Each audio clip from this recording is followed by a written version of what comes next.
Hey, it's Kathleen. Today I wanted to eat gluten-free donuts. I was picking out some flowers and I pulled out one of those plastic sleeves to put them in, and right next to the sleeves was a whole pile of gluten-free stuff. They had donuts, which were actually kind of donut holes. They had apple fritters. They had carrot cake and some kind of chocolate thing and some cookies and I don't even know what else. A huge shelf filled with gluten-free desserts. And I was so tempted to buy one. I cannot tell you how tempted I was.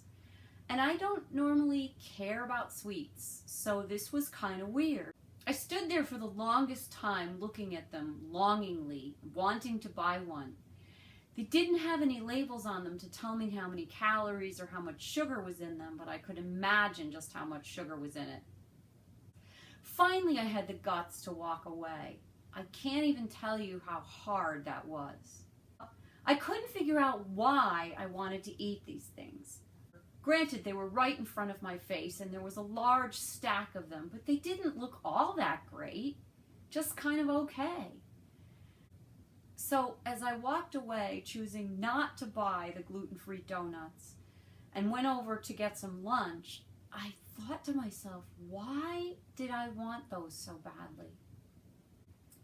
Then I realized it was because my heart is feeling really tender right now.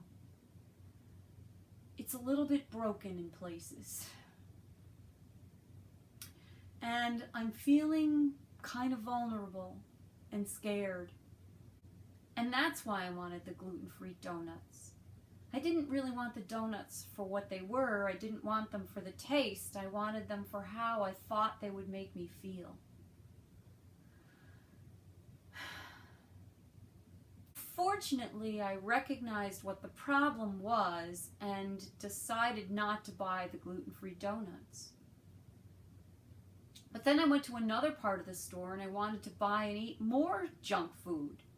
It was so strong, it was such a craving, and I don't normally have that craving. I don't normally eat junk food. So again, I had to resist and resist and resist and remind myself of the reason why I was doing it. It wasn't for the food itself, it was because of the emotional need I felt that I thought the food would satisfy.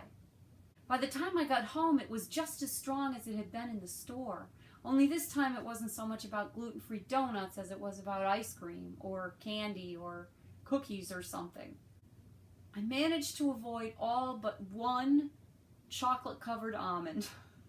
And then I just laughed. I said, okay, Kathleen, if you have to have something, at least it's just one chocolate-covered almond. And it's dark chocolate. And I needed to deal with what was going on in my heart. If you've ever had a craving for food, sometimes it's not really the food. Sometimes it's something in your heart that's just troubling you, or that's something you long for, and that's really what you want, and it's not the food. So before you go ahead and eat food you don't necessarily want, pause. Think about it. Check in with how you feel and see if there's something else actually going on. It's likely that there is, just like it was for me. And I'd like to help you avoid feeling guilty on top of feeling lousy in the first place.